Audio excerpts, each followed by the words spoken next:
San Sebastián de Garabandal,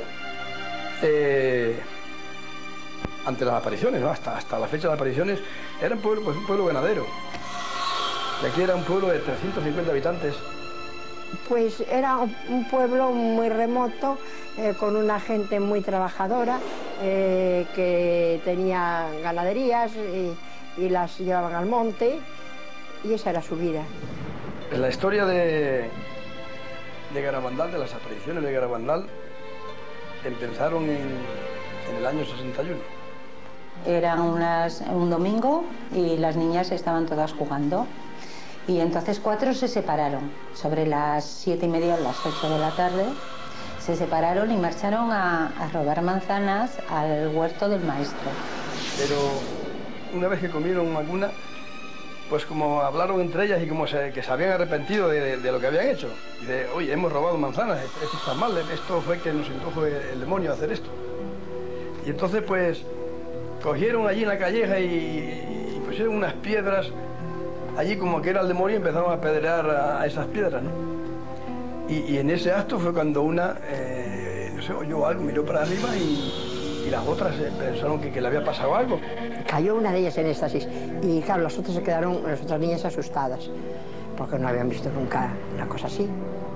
Y dijeron, uy, esta niña, ay, fulanita, le está dando un ataque, ay, qué mala está, hay que decírselo a su madre. Y en ese momento entraron en éxtasis las otras 3. Ellas después decían que habían visto un ángel. La expresión de sus caras era sorprendente, ¿no? Estaban pálidas, pero la gente al principio pues no se lo creía. Yo soy hermano de una de las niñas, de Jacinta. Y llegó a casa y cuando yo llegué, ella estaba en casa, pero ella no le había dicho nada a mi madre. Entonces yo le digo a mi madre, oye, Dios, ¿qué anda diciendo por ahí Jacinta, que se han visto un ángel esta tarde de arriba? Y mi madre, pues ¿cómo es posible que ande diciendo estas cosas? Y ella pues se echó a llorar y dijo que sí, que habían visto una imagen como un ángel. No fue la Virgen la primera que vieron, fue el Arcángel San Miguel. Le estuvieron viendo unos días y luego el Arcángel el último día les anunció que el día 2 de julio vendría la Virgen a verlas y a pedirlas algo o a hablarlas. Y luego pues ya, o sea, el que las veía automáticamente sabía que ahí estaba pasando algo. Porque las niñas subían y se caían de rodillas en aquellas piedras, pero pegaban fuera, sonaban como un montón. Bueno, y golpe y se quedaban, le cambiaba la cara, se quedaban como cadáveres, rígidas, no oían ni sentían ni nada. Era como si se salieran del cuerpo, eran cuerpos muertos allí.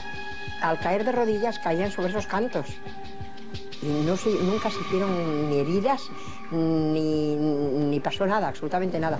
Y luego más tarde ya se le apareció la Virgen. Y con la Virgen pues ellas hablaban igual que con una amiga.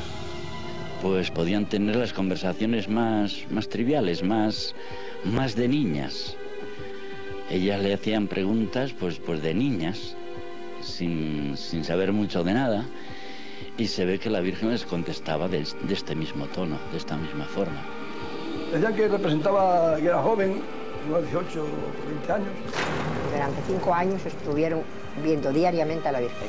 Yo creo que la mayoría de la gente del pueblo le tiene un gran respeto a las apariciones. Pues que yo estoy segura, completamente segura, sin ningún tipo de dudas, que la Virgen estuvo en Garabandal. Y que si tienen algo que pedir, se lo pidan, porque es muy milagrosa.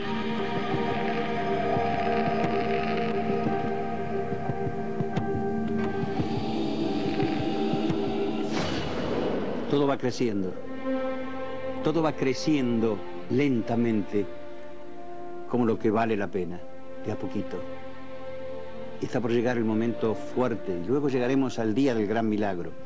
Estos testimonios han sido tomados, recogidos, y es bueno decirlo, por el equipo especial que viajó de Misterios y Milagros. No son de archivo ni mucho menos. Son exclusivos de nosotros que los fuimos a buscar especialmente para traérselos ahora a ustedes. Esa gente, la que acaban de ver, y muchos otros, el pueblo entero, vieron todos los momentos en que las chiquitas entraban en éxtasis. Escuchen bien, miren bien.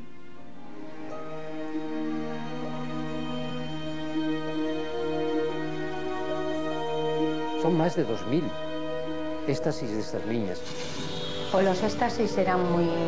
Es que no se puede expresar con las palabras lo que se vivía, ¿no? Porque ellas lo primero que cambiaban muchísimo la expresión de la cara, caían y quedaban rígidas, el peso aumentaba. Pero ¿cómo es posible que niñas con 30 y tantos kilos de peso adquirieran un peso de 80, 70 y tantos, 80 kilos? Esto también es telepatía, este peso.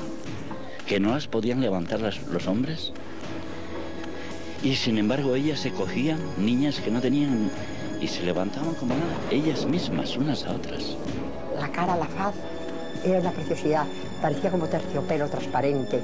Y luego la expresión que tenían en los ojos, en la forma de hablar, era completamente distinta a cuando hablaban estando sin éxtasis.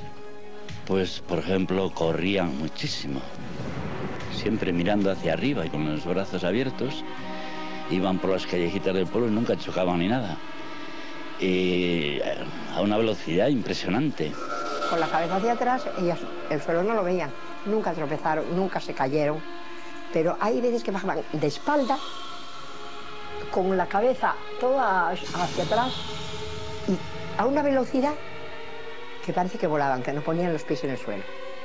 Levitaban también del suelo, de tal manera que se podía meter la mano debajo de ellas, ¿no? Siempre algún hermano o mis padres siempre iba con ellas, porque la gente, si no ibas con ellas, venía mucha gente de fuera, curiosos, y hacían, claro, experimentos. Las pinchaban con agujas en las piernas o con colillas, las quemaban a ver si se movían, porque ellas no estaban mirando para arriba sin pestañear, no pestañaban como a veces hasta 2 horas seguidas.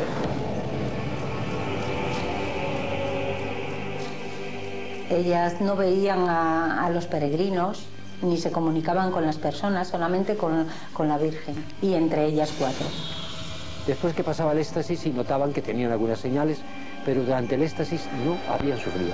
Si los médicos no pudieron aclarar ni decir nada, decían que ellos no conocían nada de aquello. Y médicos famosísimos, catedráticos en medicina. Conchita precisamente dijo que iba a hacer un milagruco, decía, pequeño, para ver si la gente creía, que le iba a dar la comunión el ángel y que la gente iba a ver la hostia, en la lengua. Era la fiesta del pueblo y yo estaba en su casa con ella. Y entonces pues nada, estábamos en la habitación, la cocina estaba muy llena de gente y luego a las afueras es que no se podía ni salir. Llegó el momento de la comunión, Conchita entró en éxtasis, salió de la casa ya extasiada, salió a la calle y ese día había miles de personas allí. Entonces la niña cayó de rodillas, rezó al Señor mío Jesucristo, sacó la lengua, pero más de lo normal. Y sacó la lengua y vieron que allí no había nada y en un momento hubo allí una hostia en la boca. Esto es tan difícil de explicar, es tan emocionante y tan impresionante lo que se ve.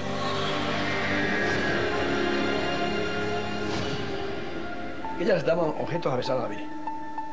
Le dan medallas, crucifijos y mucho aros de estos anillos matrimoniales. Pero a veces había 10, 20 o 40, ¿no? O 50 allí. Y entonces, pues, por ejemplo, a veces las niñas tenían un montón de rosarios en la mano, los daban todos a besar y después ellas en éxtasis con la cabeza para arriba, sin mirar, no se enredaba ningún rosario, ya cada uno les daba el suyo. Jamás, nunca se equivocaron. A mí lo que me impresionaba bastante eran las visitas que hacían al cementerio. Yo recuerdo un día que mi hermana salió de casa en éxtasis y mi padre dijo, síguela. Y yo la sigo, y claro, el cementerio estaba fuera del pueblo, ¿no? En unas fincas. Y síguela, y yo veo que van camino al cementerio. Y yo con el miedo, yo no te sigo. Y sigo ella sola, y entonces ya vino otra, Mariloli, también venía en éxtasis, y camino al cementerio. Entonces ya nos juntamos, la madre Mariloli, y venía con otra señora. Y cuando llegamos al cementerio, ellas estaban rezando a la puerta del cementerio, la Virgen, ¿no? Y rezaron ahí un rosario. Entonces, al terminar el rosario, hacían los mismos gestos que cuando le daban el crucifijo a besar en el pueblo a la gente. Pues entre las rejas sacaban el crucifijo y le daban el crucifijo muchas posiciones, y era como si estuvieran ahí todos los muertos apilonados en la puerta que era el crucifijo, porque unos se hacían arriba, otros para abajo, otros que no alcanzaban, que ya casi llegaban, otros como que se quedaba por atrás, y aquello era impresionante. Entonces la Iglesia siempre nos ha enseñado, y en aquellos tiempos donde yo estudié la carrera sacerdotal, existía la mística. Y en España tenemos los dos grandes místicos, ¿no? San Juan de la Cruz y Santa Teresa de Jesús, donde todos estos fenómenos existen, porque existe el mundo sobrenatural, y nosotros estamos ciegos a ese mundo porque se entra a través de la fe y de la gracia de Dios, y estamos muy apartados.